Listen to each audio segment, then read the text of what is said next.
very important event, which I'm so happy that we've got such a great crowd here today.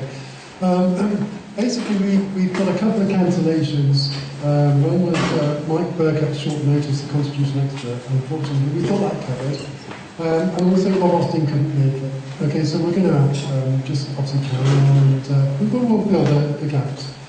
Okay, so we're here today to inform people about what is happening on the 21st, where the EU are about to take over this country by their fascist legislation, okay? So we're going to allude you to this information, and the first speaker that we've got up is Brian Gerrish. So I'd like to give a big warm welcome to Brian.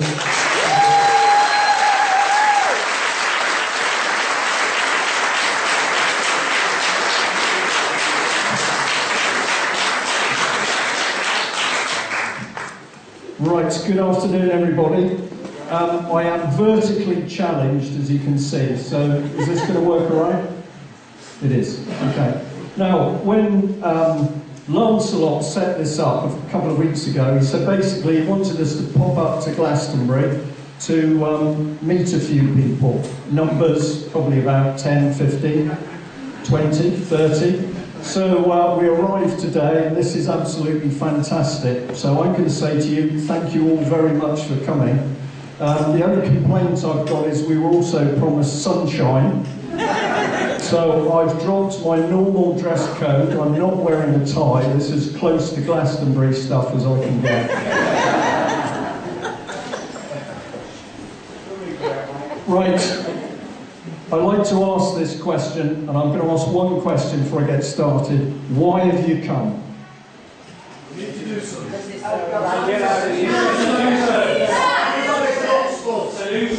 Alright, okay, so I've picked up a couple of things to get out of the EU, to do something, solutions. So what I think you're basically telling me is that you know that something's wrong. Yes. And what I'd like to do is just recap on a few things, but also I'm going to say to you that whatever gets talked about today, whether it's trying to do something about the European Union, it's trying to do something about the paedophilia going on in this country, whatever it is we are trying to deal with, we will not do it if we do not have some form of free press and media. There's no ifs or buts about this.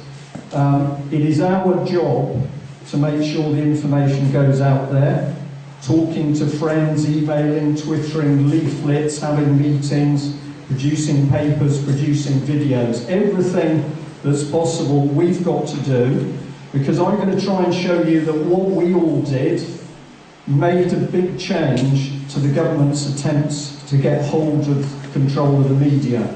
And if they had succeeded a year ago, basically, we would now be in dire straits, because we wouldn't be able to see anything of any worth in the mainstream press and media.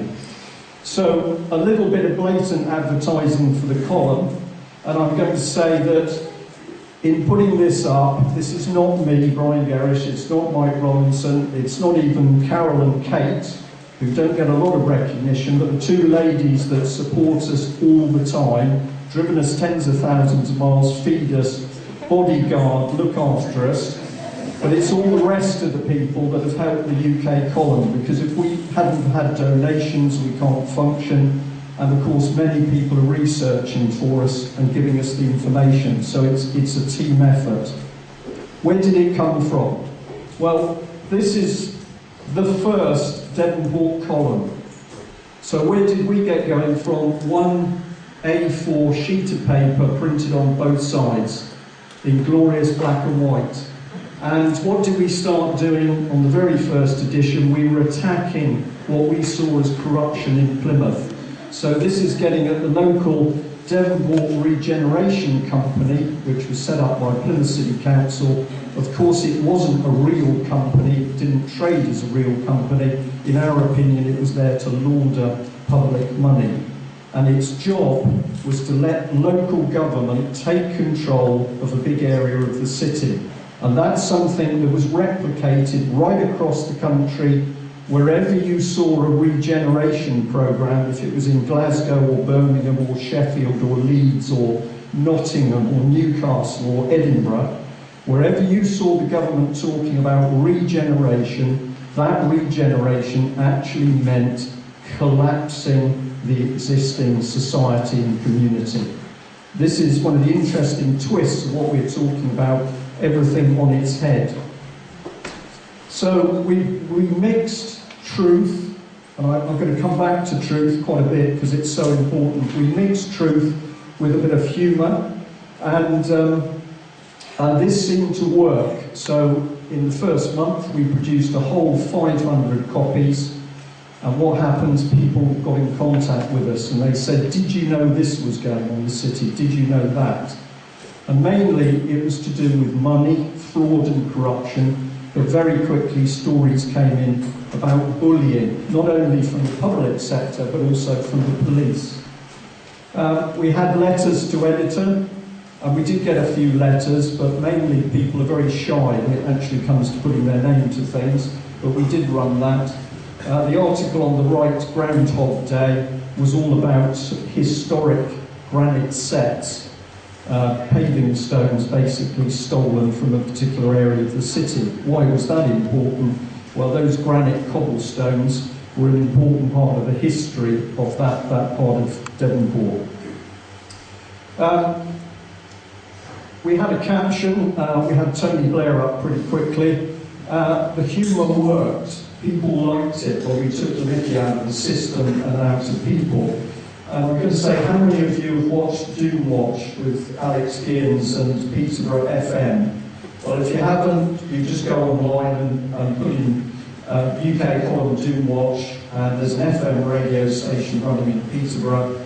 Alex Gibbons, who was originally connected with Edge Media, is running it. And he is putting out very serious information, but covering it in a sort of sarcastic, black humour way. And it's going down very well. So we've tried this as well. I'm saying to you, when we deal with the people we're up against, it hasn't all got to be sticks. We're not looking to beat them all the time. Sometimes we can actually really undermine them with black humour and sarcasm.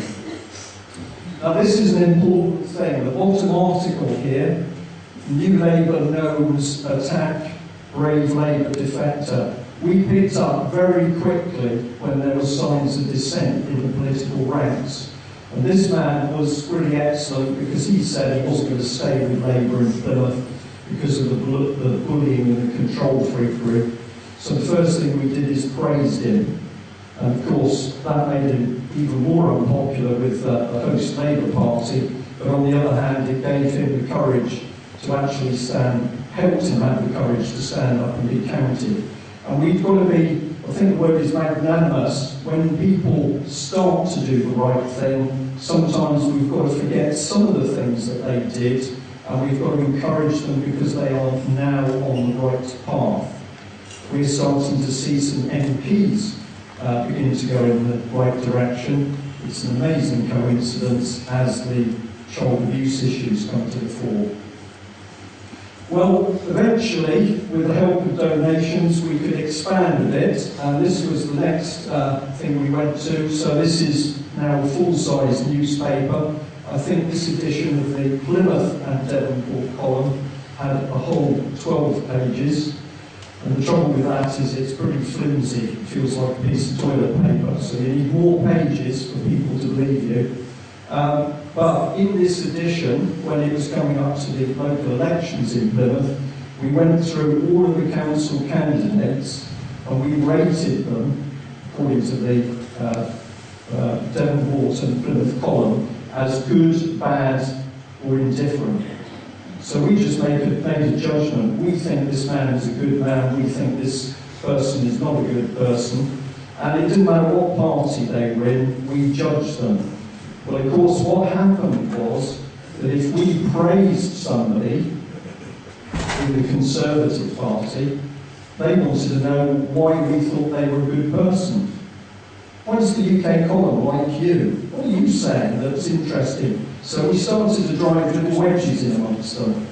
It's very unkind, really, but it worked a treat. We know that as a result of praising some of them and criticising others, they started to get at each other's throats.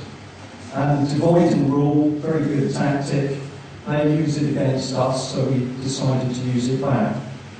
This guy in the middle, brilliant bloke, called Lee Finn, formerly he was a Ministry of Defence policeman, ended up having a bad road traffic accident, so he had to change his lifestyle and became a Plymouth City councillor. He was Labour until he discovered the extent of the fraud and corruption, and he left. I met him in a pub. We spoke for 6 hours, the first occasion we met, and he's now a long-standing friend, and I'm going to say he's one of the most hated councillors in Plymouth, because he does something extraordinary. Anybody know what it is? Tells the truth. Right. Well, we eventually managed to start producing the UK column. And I think I'm right in saying that Mike Robinson was on board at this stage. Now, Mike does a lot more than people think he does, because basically he edits the paper, he puts the thing together to produce a lot of the article, he does all of the videos for the show, he does all of the IT stuff, and if we have any problems, he generally fixes it, with some bad language, it has to be said. But when Mike decided living in France he couldn't fight, so he moved from the south of France to come initially to a pretty interesting flat in Devonport, but he was there to help us. He achieved an amazing turnaround with the look of the UK column. Hurts me to say that because I was the editor before. What we tried to do was to interpret some of the things going on. So I remember Mike putting this series of pictures together, and of course he was basically showing that there were the troops going off to war at the left-hand side. Who were the people responsible? Well, Mandy Mandelson had to be in the middle, and what comes out the other side of the bodies. And of course that is still going on today. I can't remember what the date on that paper was. And we were warning that what we were dealing was Marxism in Westminster. Now, I'm very happy to have a political discussion on whether we're looking at Marxism or not, but we wanted to use the real words. We talked about treason, we talked about criminals, we talked about perverts. And the reason the real words are so important is part of the biggest attack against us is to corrupt our language. Political correctness is nothing about protecting people, it's actually making us fearful of telling the truth using the right words. So, at this stage, UK column started to get some hitting power. Now this is still a key part of what is going on. Does anybody in this, I won't embarrass you by asking, but if there's anybody who still thinks there are 3 political parties with different agendas, we might as well go home, because they're working to one agenda, and that agenda puts them in common purpose. Now, I'm not talking about common purpose to political charity. What I'm talking about is the fact that they have one agenda to achieve their dictatorship, which is part of the one world government, there is no doubt about that. They will lie, they will produce this pantomime of politics in order to make us believe if we vote for Labour, we can get rid of Cameron and it all changes. But of course it doesn't.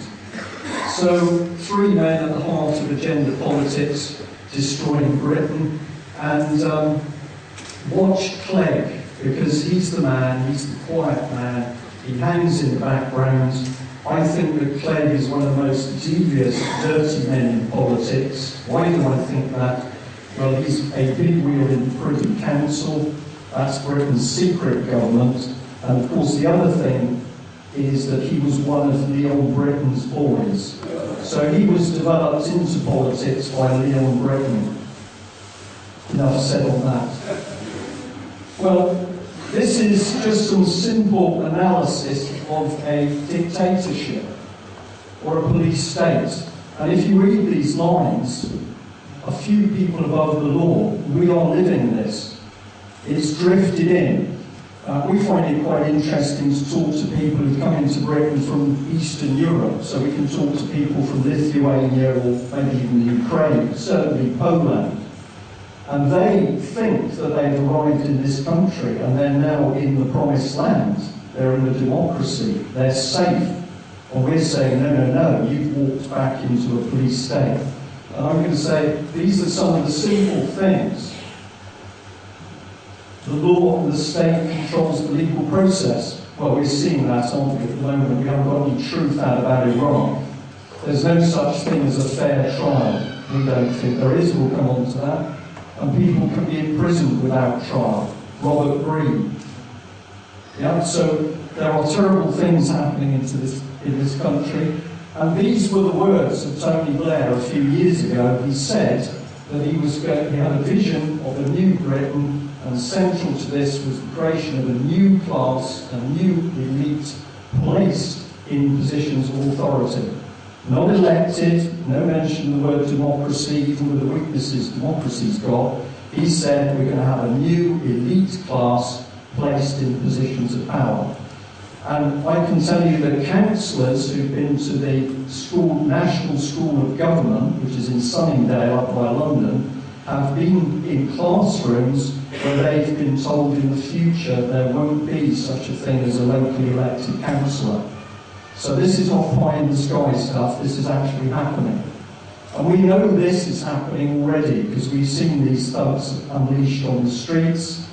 I think, well, John will know better than me, but 63,000 automatic weapons delivered to the police, tasers, water cannon, CS gas, pepper gas. These guys are being armed because the government knows there's going to be trouble because the government thinks it's going to create it. And I'm going to say immediately it's our job to make sure there isn't trouble. Because if there's no trouble, there's no justification for these people.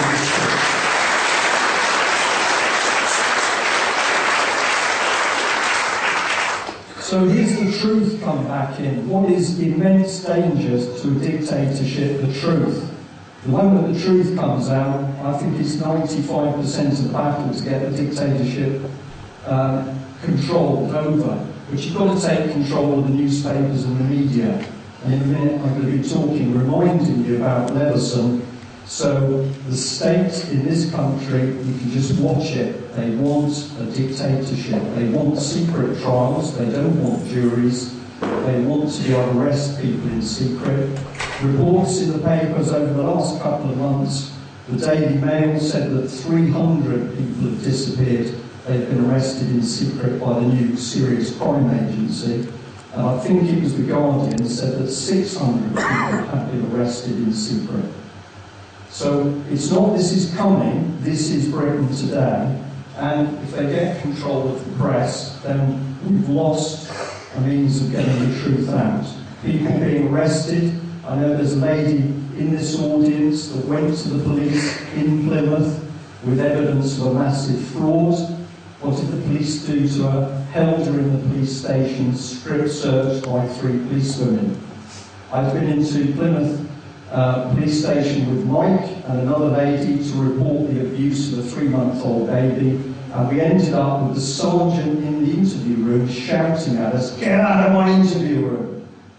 Why would he do that? Because he was frightened. Why was he frightened? Because the police were involved in the abuse of children. So we've got some very nasty things, and spying on citizens, that's now coming to the fore more and more. All your data is going to be held for a year, well, it already has, of course. Are your phone calls being listened to? If you're doing a good job, they are, so I'm going to be disappointed if nobody's listening to you, because you're not doing enough. But don't stop speaking. The art of surveillance is to speak more. It's a very important concept. Torture, we're involved in it.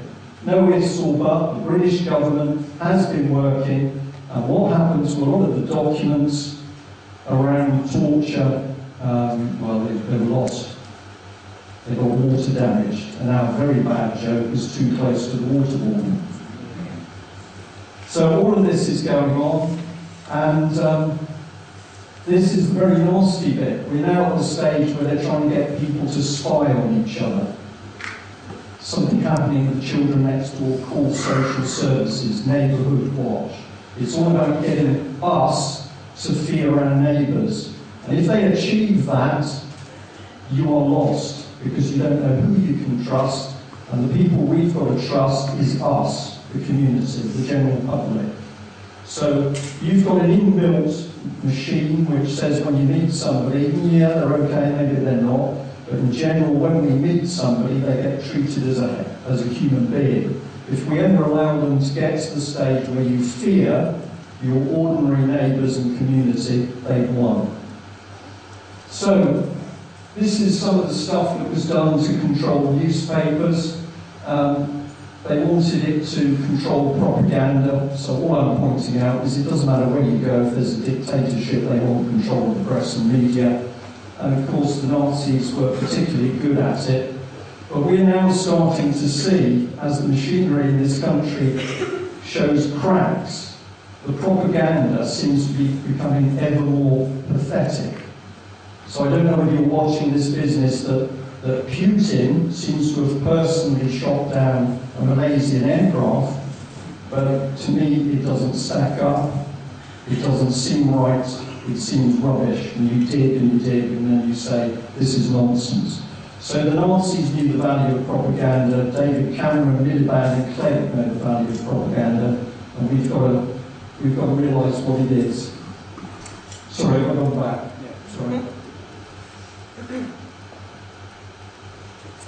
Well, this is the reality, because this is the next step, isn't it? Which is basically that journalists get arrested. It doesn't matter whether it's Russia, they get arrested, or they disappear, or they're found dead in the entrances to Oxford flats. But it's happening here, 59, that we know about, because we don't know how many other secret arrests there have been. Now, this is all designed to intimidate free speech, and if we allow it to happen, we're lost. So I'm going to say, in general, we've got to stay supporting press and journalists. I've done it again. I will work out my left from my right, so I have no problems with that. So here he is, Leveson. Do you remember him? Well, is he independent?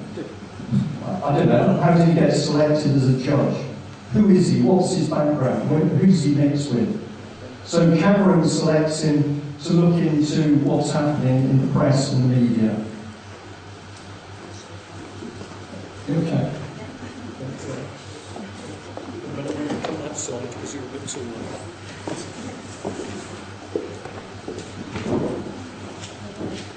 This is the next step that's happening at the moment, when you're getting local authorities on gagging local papers. If you don't believe this is happening, it's absolutely happening. So across the country, very few locally owned independent papers. They've all been bought up by big agencies like NewsQuest, for example. And then what happens is there's little meetings in the city where people in the council are saying, we don't want you to report this, and it doesn't get reported. This is very dangerous, because now the reality of what's happening in your city doesn't come out. So, just to remind you of how Leveson was created, I'm going to come back to this organisation here, Demos. Demos is a Marxist organisation. If you go into the history of it, you'll find that's what it was. And for me, I could discuss communism and Marxism and Leninism with you. I don't want to. I just do the body count. Everywhere we've seen this regime install itself, the bodies come out. So in Soviet Russia, nobody knows how many bodies disappeared under Stalin, somewhere between 30 and 60 million. So I'm always interested when we've got a Marxist organisation creeping its way back into society. And in 2002, they had a project, an examination of the relationship between government and media. That's a coincidence, isn't it? So what happened there? Well, they were instrumental with Julia Middleton in forming Common Purpose. And of course, the key bit was that was done with big money, big banks, UBS, Deutsche Bank, Credit Suisse. and many others, that they would never tell us who the banks were that were putting the information, were putting the money into helping the common purpose set itself up. So there's a good place to start looking, because we're back at the international bankers. Well then, we had an amazing situation where David Bell, big wheel with Pearson group, set up a meeting where they were going to talk about the press and the media. Julia Middleton was there, so was the Bank of England, so was Robert Peston from the BBC, so was a bishop from the Church of England. They had a private meeting in very plush offices saying, we need to do something about the media. And Common Purpose totally involved with that. But this is what they created, the Media Standards Trust. There's no ifs or buts, this is all factual. So they created the Media Standards Trust, and the Media Standards Trust drove the furore in the press via Hacked Off.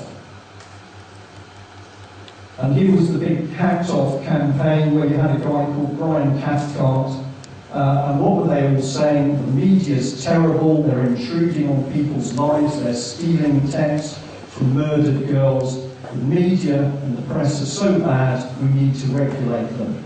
But who were the people that started shouting? They met behind closed doors in plush offices. So that created the Leveson inquiry, and then this is the bit that was in front of everybody's face. Having created the inquiry, David Bell simply moved across to become the senior member of the panel with Leveson. Where was the independence? Yeah, well, of course there wasn't any, because this was a government scam to take control of the press.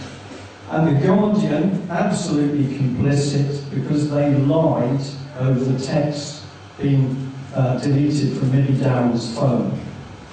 The Guardian lied, they had to print an apology. But their lies helped inflame the Leveson inquiry, and the ultimate objective of that was to get control of the press. Why is the Guardian so close to the government? Because they earn money from the government. All of the adverts for school teachers and all the civil service jobs bring the money into the Guardian. So the Guardian, the government and the BBC share the same bed. It's a very important thing to remember. Now, this is the state of the country, really, because we're going back a bit, but the gentleman got very wound up because he said the son had made illegal payments to US servicemen to get a picture of Saddam Hussein in his underpants. Here we are, Labour MP Chris Bryant, and he said it was absolutely disgusting, the picture of the Iraqi dictator in his underpants, and he got very wound up. He's an ex-vicar. He's trained in theology, he's a common purpose man, and he's also been speaking recently to say, well, all of this child abuse, well, they've always been doing things in Parliament, we shouldn't worry about it. So what sort of man is Chris Bryant? Well, here is Saddam Hussein. Now, I think this man was treated despicably. We could debate whether he was a vicious dictatorship, but he deserved justice, and he didn't get justice. And here was the state where they're photographing him in his underpants. And I think that was pretty cruel. But here is Chris Bryant. Right? This was in advertising on a homosexual website for gay partners. So I think, we just need to really see what we're talking about here. Were they the same underpants?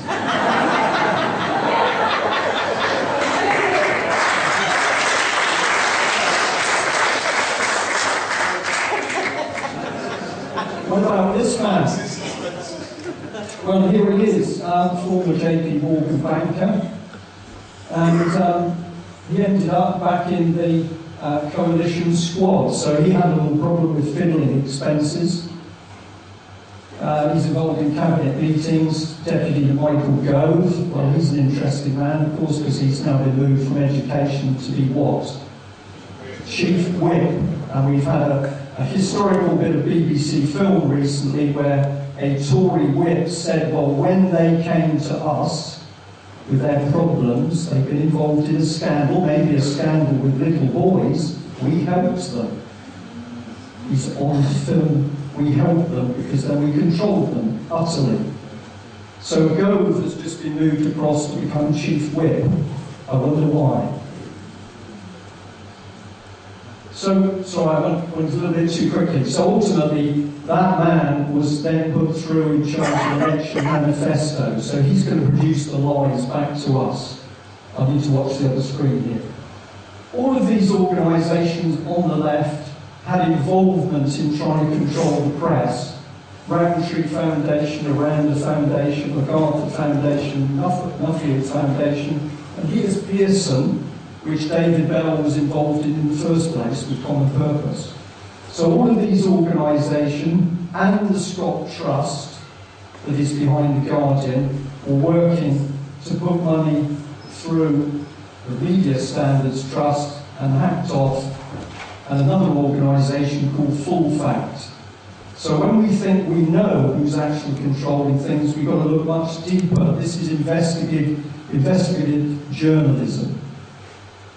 I'm not an investigative journalist. I try to be, but you can be, because all it does is who gets to the truth the quickest. So if you're researching, you're online, you know where to go for the documents, you get the truth, you can expose this stuff as well as I can. So ultimately, here he was, David Bell, closely linked with this side, and here's Lord Leveson, his friend, who was brought in to run the stuff in the paper.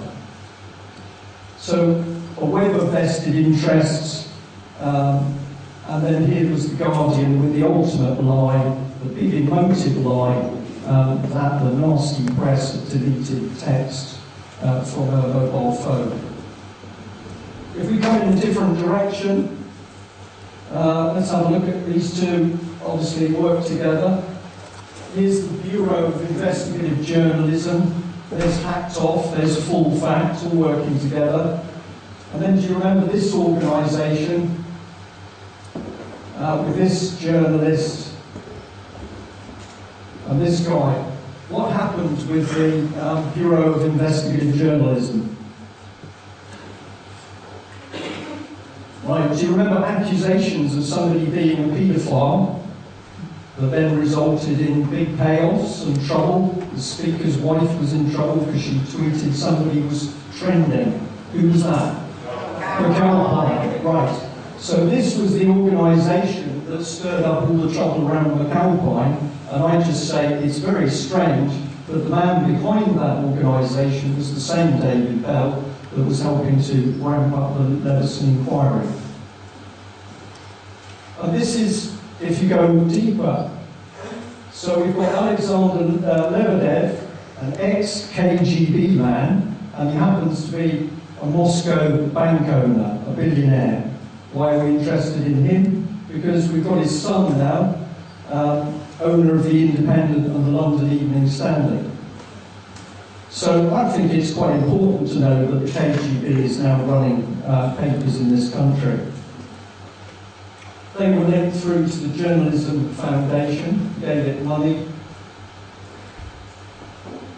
We'll see where this ends up.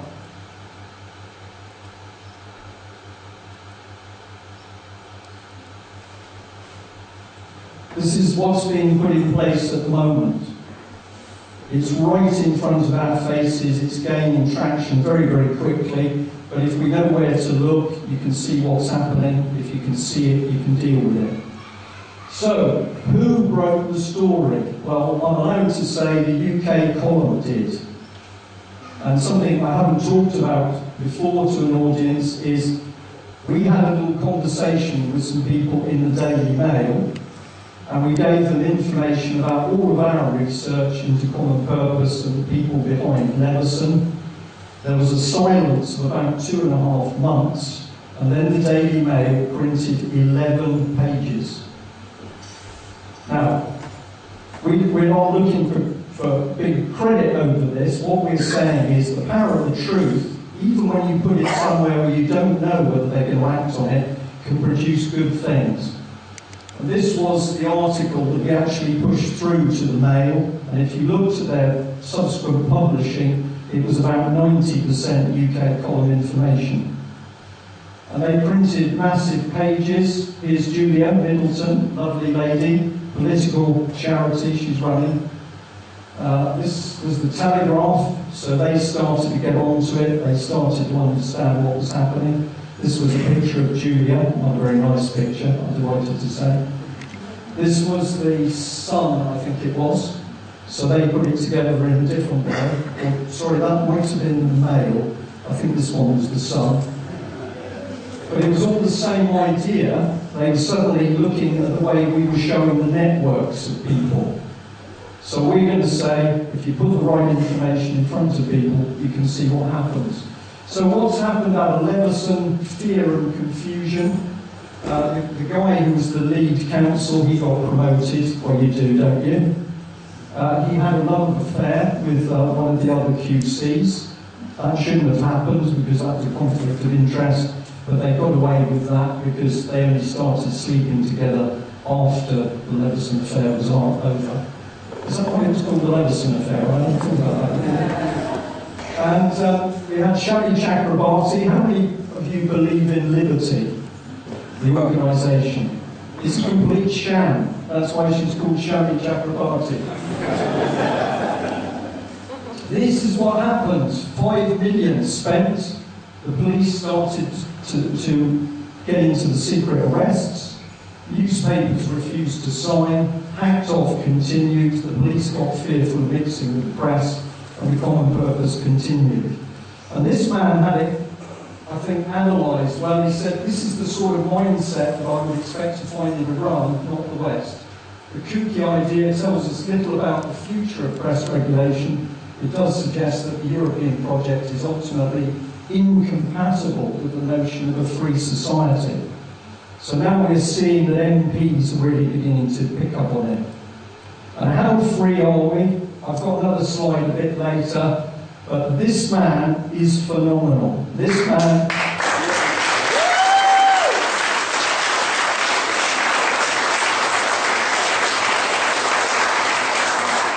Robert Greene has now been in prison twice in his campaign for justice for Holly Gregg and to stop child abuse in general. He is quite unbelievable in his dedication. And I've got to say, I'm going to talk a little bit more about child abuse. But if there's anybody in this hall who does not believe that the Holly Gregg case is real, come and see me after I've finished speaking. Because I will tell you that that case goes to the heart of the most vile abuse of children in Scotland. And some of it I still can't talk about, not because I'm worried about being taken into court, but because I will be telling you stuff which is so disgusting, you just can't do it in front of an audience, particularly the youngsters. So he's at the moment still under house arrest. But here's Eilish Angelini. Now she's taken to court. She said that she's been harassed by nasty people, accusing her of things. But all she was asked in the beginning was, did she receive the documents about Holly Gregg? And if she did, what did she do about it? Well, she didn't want to answer. She took Robert to court, and we still don't know whether she paid for those hearings out of public money or her own money. So lots of questions still to be asked about this lady, but she knew how to get Robert shut up pretty quickly, and that's what they do. So here he is. He's spent another 3 months and 1 week in Perth prison. I didn't correct that. I think it's 58 days today. 58 days under house arrest in Warrington. He still doesn't know what he's charged with, not by an English court, but by a court in Scotland. This is unbelievably serious because it means that Scottish police could come through that door now and arrest me because I dared to mention Eilish Angelini and child abuse in Scotland. I get taken north of the border into a foreign legal jurisdiction and Westminster does nothing. So Robert Greene case is even more important than it's been in the past. Here's another one, Oxford and Sherwell Valley College. We reported on the abuse of children at this college. Thames Valley Police covered up, the local safeguarding board covered up, the school covered up, Oxford City Council covered up, the political parties covered up. Some of the children so psychologically damaged they can't hold down a proper job. They will never hold down a proper job. And this man, who's actually an Asian Muslim, is the man who tried to protect the children. He made over 80 reports to the police, to Thames Valley Police. Not only did they not take any action, Thames Valley Police were part of a collaboration with the local authorities and the college, which meant that he was hounded out of his job and victimised and bullied until he found us. And my point on this is, of course, we never hear about the good Muslims and Asians and the subject of paedophilia. We only hear the mainstream press trying to convince us that, Freudian slip, that is known as, trying to convince us that anybody who's a paedophile is Asian. Right? So this man, you're going to hear more about Oxford and Sherwood Valley College over the forthcoming weeks. What a brilliant guy, because he was prepared to sacrifice his job, his lifestyle and pressures on his family to protect children, white children, from white abusers. So how do the BBC do it? How are they so powerful? Well, he's left now, but this is Marcus Agius, chairman of Barclays Bank, very reliable bank, not involved in any fraud or corruption or fiddling with interest rates. And he was getting a £47,000 a year salary from the BBC for working 28 days a year. Do you know anybody who can't feed themselves at the moment? Right? So we have got, this is the reality, but it gets better, because let me introduce you to this man. We were intrigued to find that one of the Levison witnesses is highly regarded as an expert on snuff movies. Yeah, we're delighted to announce Julian Petley is our second to be confirmed keynote speaker. He will be giving the talk on the many mythologies of snuff. So here he is, he's a university professor, and he was a called witness for Levison. And am I telling the truth? Yes, because this is the advert from Bournemouth University. And I don't know what you think about that little picture top right, but I find it particularly offensive. So this is a man who is not only teaching your children, our children, he's somebody the government thinks we should take notice of his views on what gets printed and what doesn't. Now, we can get on to the BBC, because of course the BBC did not know about Jimmy Savile, did they? Are you feeling hot in this room? How hot on a scale of 0 to 10? Well, I think that's a bit pathetic. I'm going to say it's about 6 or 7. But now you're beginning to understand the temperature it gets up to in the UK College studio. So when we're saying it's pretty hot, you're now getting an idea. I'll watch your faces for the sweat. So why am I interested in the BBC? Well, because if the sound clip works, I can show you that probably this man, Mr. Thomas, was instrumental in helping to shut down a BBC investigation into Oxford and Sherwood Valley College. Now, he's been of interest in the press before because he's been under criticism for his views on women.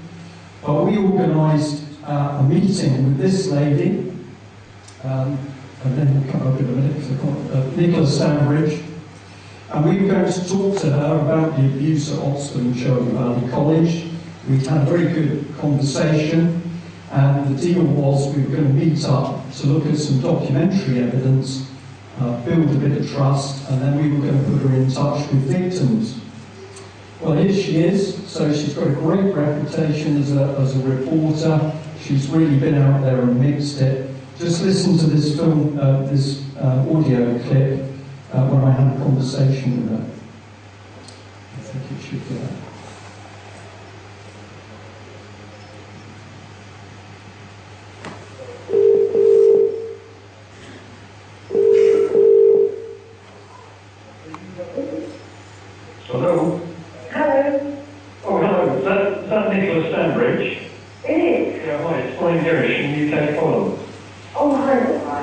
spoke well, a week and a bit ago.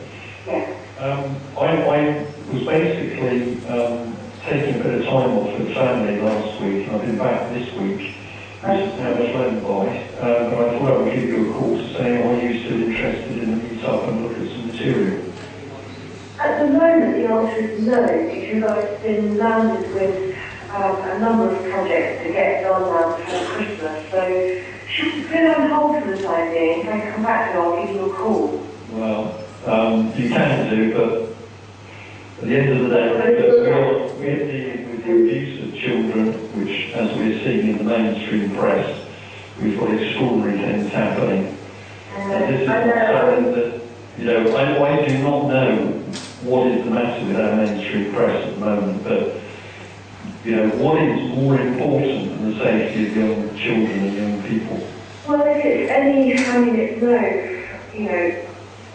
obviously it's not speaking things about, but I'm pretty sure about anorexia among children at the moment. I'm not exactly off looking into some serious subjects and there's other lifestyle subjects. They're all there and they're worrying away that... Well, okay, I'm going to say that you came to me, it's a serious subject, we've been battling now for months to break this thing, but obviously it's not very high on your priority, that's what you're telling me. Well, it might not be my priority we're talking about. I just have to crack on with this list of projects that I've got to kind of... Well, you take on your editor, but I really despair at what is going on in this country. We've got these horrific stories coming out about what's been going on in the children. We've got idiots like Little John today trying to make out the whole thing is conspiracy theory. If you knew, which I'm sure you don't, what they really do to these children, I think you'd want to do something about it.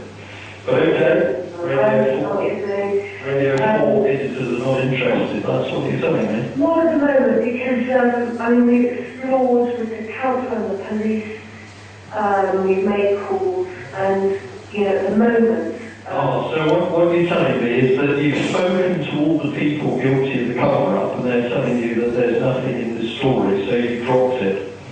Well, we haven't dropped it. We never started it. Well, give me an idea of what the council have said. Well, if it's all right, I'd rather not, Brian. Well, I'll tell you what they said. They said there's nothing in the story. So you have not sat down with me to look, because I was going to sit you down to let you look at statements written by some of these young people.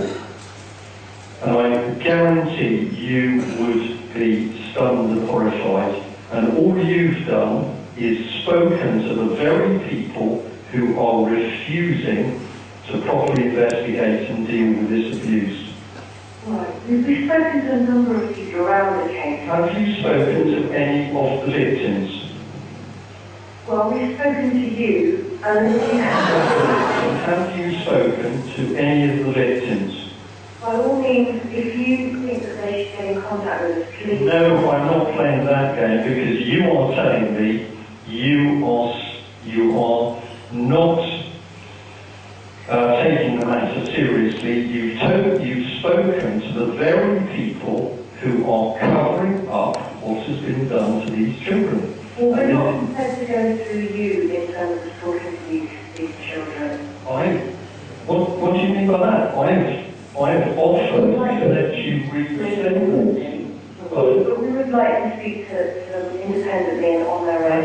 Is possible. They are absolutely, you have my details, you can by all means pass my details. I'm going to stop it there because I'm just watching the time of it. But there you have it, right? Not only have they not spoken to any of the victims, she actually went on effectively to accuse me of controlling the victims. So I alerted her of what was happening, I offered to put her in contact with the victims, she talks to the authorities and then she doesn't want to speak to me. And if you wonder why I was stuttering in that phone call, it's because I was so angry. Okay, but that is the BBC, what that lady did, and I accept, I think pressure was put on by her boss that I showed you. This is how the Jimmy Savile abuses, you can just see what happened. Well, here we are, David Cameron's Porn Man. This is the man designed to be protecting children from internet porn, except, oh dear, he's been picked up on child pornography charges.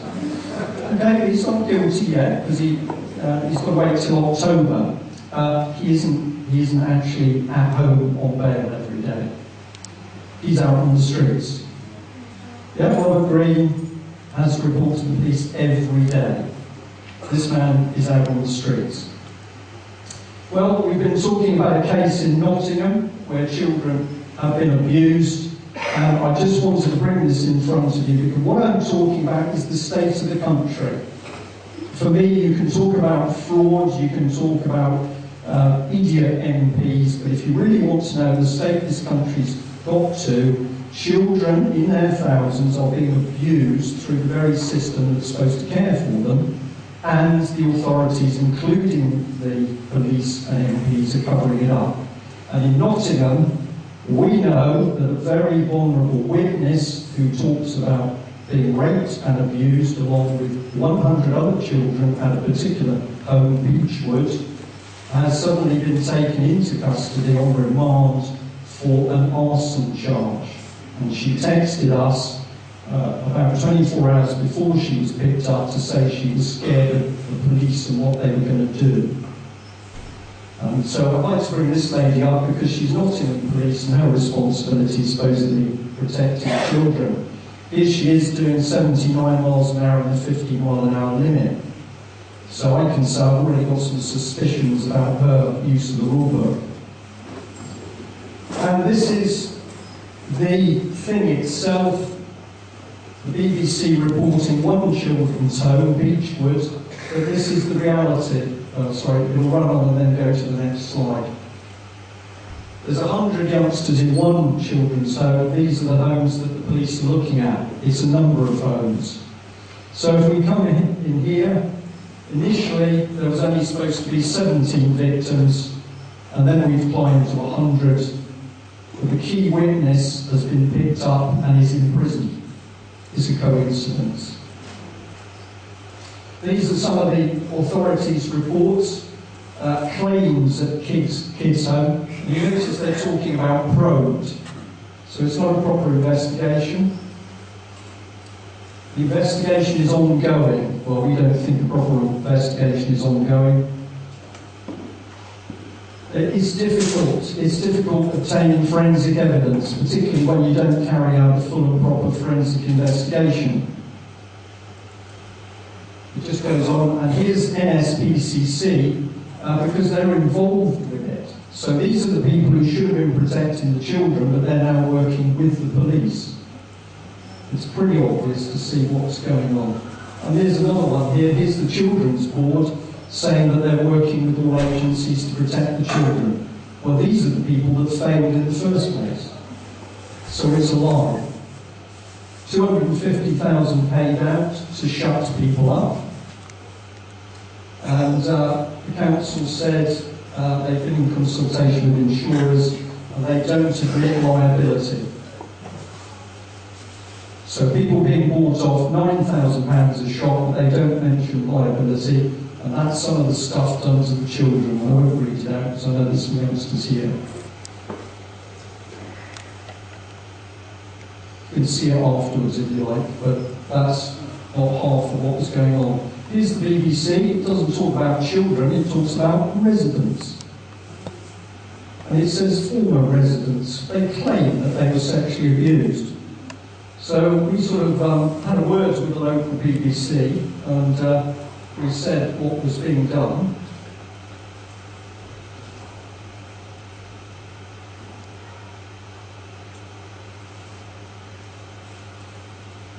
There's the BBC. We said, why didn't you report the truth? And this is what they said to us.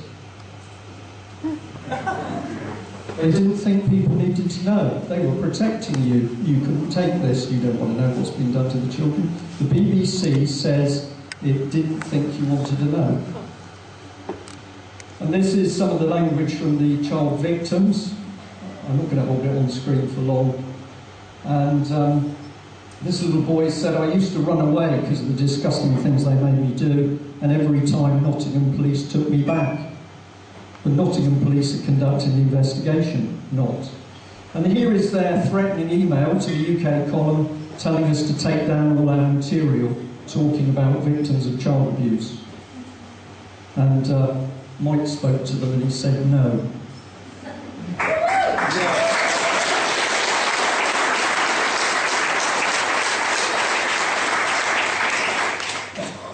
This is Melanie. We've identified her. Why do we do that? Because she disappeared after sending us a text saying she was worried about her safety. And when we called the police wouldn't tell us where she was. So we asked them repeatedly, has she been arrested? They wouldn't tell us. Is she in remand? They wouldn't tell us. Is she in a psychiatric unit? They wouldn't tell us. So we went public and named her, because we can't look for a person who nobody knows their name. But we had her permission anyway. And this is another victim, John, so she's not the only one, but at the moment the police are very unhappy with us. Sorry, what's the significance of this?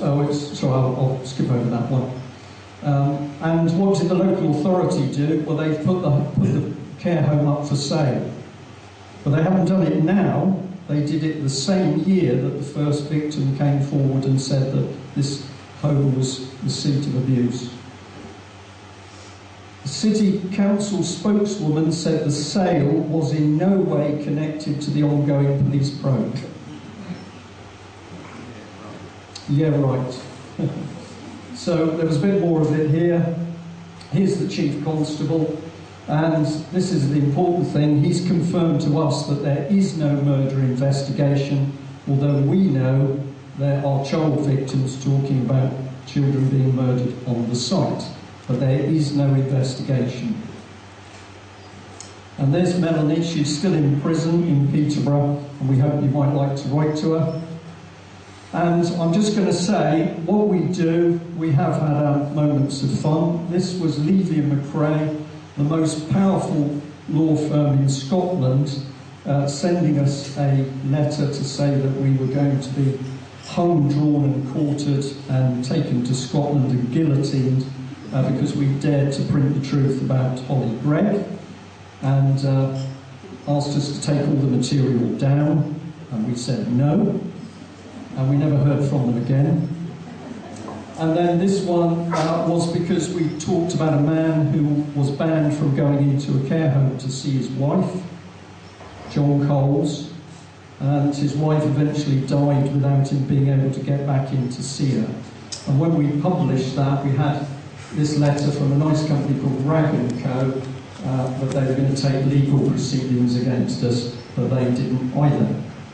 So, I'm going to finish there. But say to you, what I'll try to give you is the key elements of what's happening in this country at the moment. There is a police state developing. Secret arrests are happening. Secret courts are happening. Any family court where there's no jury is in fact a secret court. The press and the media are fighting back. This is good news, but the intent of the government was to take them under control. Children are being abused on a huge scale. Thousands of children. And this is why, in the papers at the moment, all of the stuff about the exposure of Westminster, named politicians, they are absolutely crapping themselves. Because this is not one or two in Westminster, this is a culture. It runs through Westminster, through sections of the House of Lords, through senior police officers, certainly, and includes the security services. And why are the police and the security services involved, particularly security services? Because this is how you blackmail people to lie to us, to get us reassured they're looking after us, but in fact they're building a vicious dictatorship. So the evidence is now in front of our eyes. What do we do about it? Well, the fantastic thing is, Leveson didn't get control of the press. And if you look, there's more and more attacks in the mainstream press on Leveson, more and more stuff coming to the surface. So we think that the press, which was on the seesaw just balancing, is beginning to tip back the other way. They won't sign up to the charter. They won't go and give in to Leveson. So I think our press are doing a good job, but I do accept they're largely controlled. We've just got to help them. What has forced people's hand? It's the free media. It's all of us, anybody who's blogging or got a website or pushing out material, we are the people that have forced the hand of the mainstream media. Because you can see, if you go online and people are laughing at Agenda 21, or they're warning about Codex Alimentarius, or they're talking about fracking, or they're talking about child abuse, if the papers don't print it eventually, they make a mockery of themselves.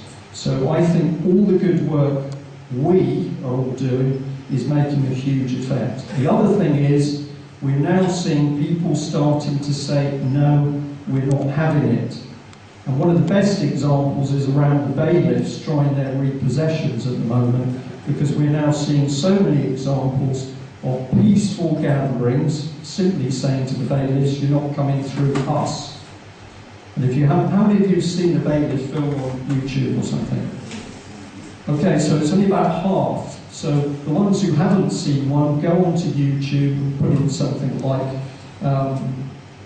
resisting how bailiffs. Not to do business with bailiffs. Pardon? How not to do business with bailiffs. How not to do business with the bailiffs.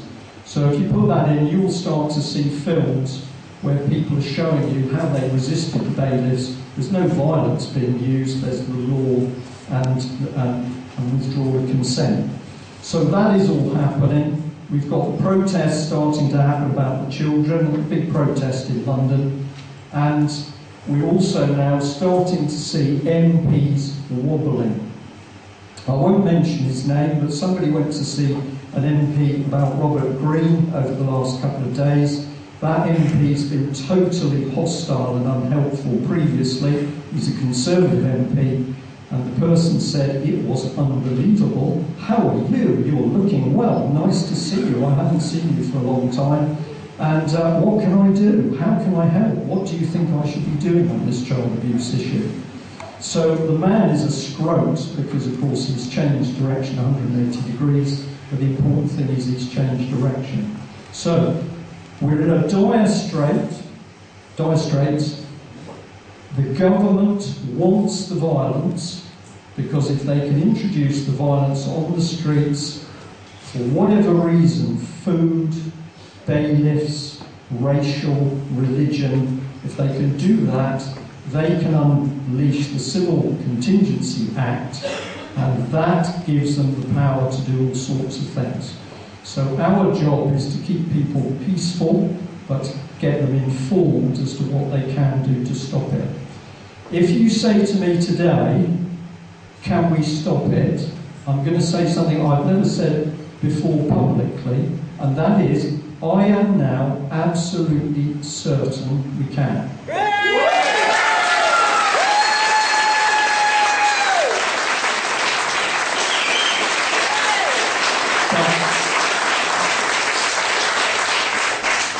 But there is a but. The but is that this will only happen if all of us and hundreds of thousands and millions of other people get off their bottoms. Now, we work very hard in the UK column, and it's usually very hot. You're understanding what I'm talking about, okay? We get a lot of people telling us what we can do. We could fight at VOD, who tried to silence us, by taking them to court and using the rules and doing this. And we could get out there and do that, and we could do that, and we say no, because we are working at maximum capacity at the moment. And what we need is for other people to do it. But you only should do what you feel comfortable doing. If you're only comfortable writing letters, write the letters. If you're prepared to stand up to policemen or the bailiffs, which takes a bit of guts, come forward and do that. What you can't do is think you're watching a video game, and if you send a few emails to your mates or you go on a blog post and have a chat, you're doing the job. You're not.